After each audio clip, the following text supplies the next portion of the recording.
अगर तुम्हें लगता है कि दुश्मन को हराने के लिए लड़ना जरूरी है, तो तुम पहले ही खेल हार चुके हो। क्योंकि इतिहास गवाह है, सबसे खतरनाक तबाही वो होती है जिसमें शोर नहीं होता, खून नहीं बहता और सामने वाला खुद समझ नहीं पाता कि वो कब खत्म हो गया। आज मैं तुम्हें वो तरीका बताने वाला हूं जिससे तुम बिना एक शब्द बोले, बिना एक वार किए अपने शत्रु को अंदर से तोड़ दोगे। और अगर तुमने ये वीडियो आखिर तक देख ली, तो अगली बार कोई भी तुम्हें हल्के में लेने की गलती नहीं करेगा। शत्रु से लड़े बिना उसे बर्बाद कैसे करें, ये सवाल तभी पैदा होता है जब इंसान समझदार हो। क्योंकि कमजोर लोग लड़ते हैं और ताकतवर लोग खेल खेलते हैं। चाणक्य कहते हैं, युद्ध भूमि में जीतने से ज्यादा जरूरी है दिमाग की जमीन पर जीतना। इसलिए सबसे पहले ये समझ लो कि शत्रु को बर्बाद करने का मतलब उसे नुकसान पहुंचाना नहीं, बल्कि उसकी चालों को बेअसर करना है। और ये काम वही कर सकता है जो खुद पर पूरा नियंत्रण रखता हो। जैसे ही तुम गुस्सा करते हो, प्रतिक्रिया देते हो, सफाई देते हो, तुम खेल हारने लगते हो। क्योंकि शत्रु का पहला वार तुम्हारे मन पर होता है, शरीर पर नहीं। इसलिए पहला नियम है शांति। शांत इंसान सबसे खतरनाक होता है, क्योंकि उसके अगले कदम का अंदाजा कोई नहीं लगा सकता। जब तुम चुप रहते हो तो शत्रु खुद बोलता है, और जो ज्यादा बोलता है वही ज्यादा गलती करता है। दूसरा नियम है, अपनी कमजोरी किसी को मत दिखाओ। लोग तुम्हारे आंसू नहीं, तुम्हारी मजबूरी गिनते हैं। जिस दिन तुमने अपनी परेशानी सबको बतानी बंद कर दी, उसी दिन से तुम खेल में आगे निकल जाते हो। शत्रु हमेशा उसी पर वार करता है जहां दर्द दिखता है। इसलिए दर्द को छुपाना नहीं, बल्कि खत्म करना सीखो। तीसरा नियम है, अपनी ताकत को रोज थोड़ा थोड़ा बढ़ाना। बिना बताए, बिना दिखाए, बिना साबित किए। क्योंकि जब तुम्हारी काबिलियत बढ़ती है तो शत्रु की नींद उड़ने लगती है। वो समझ नहीं पाता कि तुम कब उससे आगे निकल गए। यही असली बर्बादी है, जब सामने वाला तुम्हें रोक भी ना सके और छू भी ना सके। चौथा नियम है, अपनी योजना को गुप्त रखना। दुनिया में सबसे ज्यादा प्लान इसलिए फेल होते हैं क्योंकि उन्हें समय से पहले बता दिया जाता है। याद रखो, शत्रु से ज्यादा खतरनाक वो होता है जो तुम्हारी बात सुनकर मुस्कुरा दे। इसलिए काम को बोलने दो और खुद चुप रहो। पांचवा नियम है, भावनाओं से ऊपर उठना। जो तुम्हें भावनात्मक रूप से हिला सकता है, वो तुम्हें गुलाम बना सकता है। इसलिए अपने लक्ष्य को इतना बड़ा बनाओ कि व्यक्तिगत दुश्मनी तुम्हें छोटी लगे। छठा नियम है, शत्रु को नजरअंदाज करना नहीं, बल्कि उसे ध्यान से देखना। उसकी हर चाल तुम्हें सिखाती है कि दुनिया कैसे काम करती है। समझदार इंसान दुश्मन से भी सीख लेता है और मूर्ख दोस्त से भी नहीं। सातवां नियम है, समय का सही इस्तेमाल। क्योंकि समय वो हथियार है जो बिना खून बहाए सब कुछ बदल देता है। आज जो तुम्हें नीचा दिखा रहा है, कल वही तुम्हारी जगह देखकर जलने लगेगा। और उस दिन तुम्हें कुछ कहने की जरूरत नहीं पड़ेगी, क्योंकि तुम्हारी खामोशी ही उसकी हार की सबसे बड़ी वजह होगी। याद रखो, शत्रु को गिराने की कोशिश मत करो, खुद को उठाने में लग जाओ। जब तुम इतने ऊपर चले जाते हो कि पीछे देखने की जरूरत ही नहीं रहती, तब पीछे खड़े लोग अपने आप टूट जाते हैं। और यही बिना लड़े सबसे खतरनाक जीत होती है। अब समझो, असली बर्बादी बाहर नहीं, अंदर से शुरू होती है। शत्रु को कमजोर करने के लिए तुम्हें उसकी ताकत नहीं, उसकी आदतों को निशाना बनाना होता है। क्योंकि इंसान अपनी आदतों का गुलाम होता है, और जो उसकी आदतों को समझ गया, वो उसे बिना छुए हरा सकता है। सबसे पहले ये जान लो कि हर शत्रु के अंदर तीन चीजें होती हैं: अहंकार, डर और अधैर्य। और यही तीनों उसकी सबसे बड़ी कमजोरी होती है। जब तुम बार बार खुद को साबित करने से मना कर देते हो, तब उसका अहंकार चोट खाता है, क्योंकि उसे तुम्हारी प्रतिक्रिया चाहिए होती है। जब तुम प्रतिक्रिया नहीं देते, तब वो बेचैन होने लगता है, और बेचैनी इंसान से गलत फैसले करवाती है। यही तुम्हारा पहला मानसिक वार होता है। दूसरा मानसिक वार है सफलता की चुपचाप आदत। जब तुम रोज एक तय समय पर खुद पर काम करते हो, बिना किसी को बताए, तब धीरे धीरे तुम्हारी ग्रोथ दिखने लगती है। और शत्रु को समझ ही नहीं आता कि तुम आगे कैसे निकल गए। वो सोचता है तुम अब भी वहीं हो, लेकिन हकीकत में तुम बहुत आगे जा चुके होते हो। ये भ्रम उसे अंदर से तोड़ता है।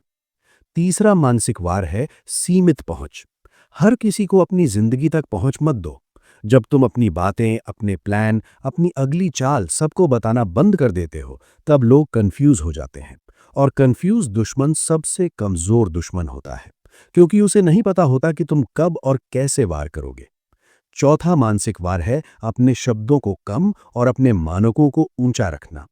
जब तुम छोटी बातों पर बहस करना छोड़ देते हो, तब सामने वाले को लगता है कि वो तुम्हें उकसा नहीं पा रहा, और यही बात उसके अंदर जलन पैदा करती है। जलन इंसान को खुद का दुश्मन बना देती है। पांचवा मानसिक वार है अनुशासन। शत्रु अक्सर इसलिए हारता है क्योंकि वो भावनाओं पर चलता है और तुम नियमों पर। जब तुम रोज एक ही समय पर उठते हो, काम करते हो, सीखते हो और खुद को सुधारते हो, तब तुम्हारी स्थिरता उसके अस्थिर दिमाग को डराने लगती है। वो समझ जाता है कि तुम लंबे खेल के खिलाड़ी हो। छठा मानसिक वार है मौन सम्मान। कभी कभी बिना बोले भी तुम्हारी मौजूदगी लोगों को असहज कर देती है। जब तुम कम बोलते हो और सही बोलते हो, तब तुम्हारे शब्दों की कीमत बढ़ जाती है और शत्रु डरने लगता है कि तुम क्या सोच रहे हो, क्योंकि जो इंसान शांत है वो या तो बहुत खाली है या बहुत तैयार, और शत्रु हमेशा दूसरे से डरता है। सातवां मानसिक वार है धैर्य। याद रखो, जल्दी बदला लेने वाला इंसान कभी बड़ा खेल नहीं जीतता। जब तुम इंतजार करना सीख जाते हो, सही समय का, सही मौके का, तब शत्रु खुद थक कर गलती करता है और उसकी वही गलती उसकी बर्बादी की शुरुआत बन जाती है, क्योंकि तुमने कुछ किया ही नहीं, फिर भी वो खुद फंस गया। यही चाणक्य की सबसे खतरनाक नीति है कि दुश्मन को ऐसा महसूस हो कि वो खुद ही अपने खिलाफ काम कर रहा है। और जब एक इंसान को ये एहसास हो जाए कि उसकी हार में सामने वाले का हाथ नहीं बल्कि उसका खुद का दिमाग जिम्मेदार है, तब वो अंदर से टूट जाता है। याद रखो, तलवार से जीती गई जीत कुछ समय की होती है, लेकिन दिमाग से जीती गई जीत पीढ़ियों तक याद रखी जाती है। असली बर्बादी तब होती है जब शत्रु को पता भी ना चले कि उसका अंत शुरू हो चुका है, क्योंकि जो दुश्मन खुद को सुरक्षित समझता है वही सबसे ज्यादा कमजोर होता है। इसलिए आखिरी चाल ये है कि तुम कभी भी अपने बदलाव को अचानक मत दिखाओ। धीरे धीरे इतने स्वाभाविक तरीके से आगे बढ़ो कि सामने वाला उसे सामान्य समझे। जब शत्रु तुम्हें हल्के में लेना शुरू कर दे, उसी दिन से वो अपनी चौकसी खो देता है, और जो चौकसी खो दे वो पहले ही हार चुका होता है। अगली चाल है अपनी छवि को साफ और स्थिर रखना। कभी शिकायत मत करो, कभी रोना मत रो, कभी खुद को पीड़ित मत दिखाओ, क्योंकि शत्रु सबसे ज्यादा उसी इंसान पर वार करता है जो खुद को कमजोर दिखाता है। जब तुम शांत आत्मविश्वास के साथ आगे बढ़ते हो, तब लोग तुम्हारे बारे में अपनी धारणाएं बदलने लगते हैं और शत्रु वहीं हारने लगता है, क्योंकि उसका बनाया हुआ नैरेटिव टूटने लगता है। तीसरी और अंतिम चाल है अपने आसपास सही लोगों को चुनना। याद रखो, शत्रु अकेले तुम्हें नुकसान नहीं पहुंचाता, वो माहौल बनाता है। और जब तुम्हारा माहौल मजबूत होता है, तब शत्रु की हर चाल बेअसर हो जाती है। इसलिए उन लोगों से दूरी बनाओ जो सिर्फ खबरें लाते हैं, और उन लोगों के करीब रहो जो समाधान लाते हैं।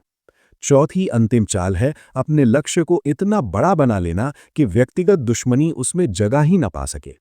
जब तुम्हारी सोच सीमित होती है, तब दुश्मन बड़ा लगता है, लेकिन जैसे ही तुम्हारी सोच विशाल होती है, दुश्मन अपने आप छोटा हो जाता है, और छोटा दुश्मन ज्यादा देर तक खड़ा नहीं रह सकता। पांचवी अंतिम चाल है परिणामों को बोलने देना। कभी भी अपनी जीत का ढोल मत पीटो, क्योंकि असली जीत वो होती है जिसकी घोषणा दूसरे करें। जब लोग तुम्हारी प्रगति खुद देखने लगते हैं, तब शत्रु को सबसे ज्यादा चोट लगती है, क्योंकि उसने तुम्हें रोकने की पूरी कोशिश की होती है और फिर भी तुम आगे निकल चुके होते हो। छठी और अंतिम चाल है खुद को लगातार अप्रत्याशित बनाना। हर बार एक जैसा मत बनो, हर बार एक ही तरीके से मत सोचो। जब शत्रु तुम्हें समझ लेने का भ्रम पाल लेता है, तभी उसे सबसे बड़ा झटका मिलता है, क्योंकि वो पुराने तुम्हारे हिसाब से चाल चलता है और नया तुम उसकी हर चाल से आगे निकल चुका होता है। सातवीं और सबसे खतरनाक अंतिम चाल है पूरी तरह भावनात्मक आजादी। जिस दिन तुम्हें फर्क पड़ना बंद हो जाए, उसी दिन खेल खत्म हो जाता है, क्योंकि जिसे चोट ही ना पहुंचे उसे हराया नहीं जा सकता। जब शत्रु देखता है कि उसकी बातें, उसकी हरकतें, उसका अस्तित्व तुम्हें हिला ही नहीं पा रहा, तब वो खुद के अंदर टूटने लगता है। और यही वो बर्बादी है जिसमें तुमने कुछ किया भी नहीं और सामने वाला सब कुछ हार गया। याद रखो, सबसे खतरनाक इंसान वो नहीं जो हमला करता है, बल्कि वो है जो आगे बढ़ता चला जाता है, बिना शोर, बिना शिकायत, बिना डर। और अंत में शत्रु को बस एक ही सवाल परेशान करता रह जाता है कि वो तुम्हें कभी रोक क्यों नहीं पाया। और यही सवाल उसकी सबसे बड़ी हार बन जाता है, क्योंकि तुम जीत चुके होते हो शांत रहकर, स्मार्ट रहकर और खुद को इतना ऊपर उठाकर कि नीचे खड़े लोग सिर्फ देखते रह जाएं। यही चाणक्य की अंतिम नीति है। युद्ध मत करो, स्तर बदल दो। और हाँ, कमेंट में ये बता देना कि तुम कहाँ से देख रहे हो।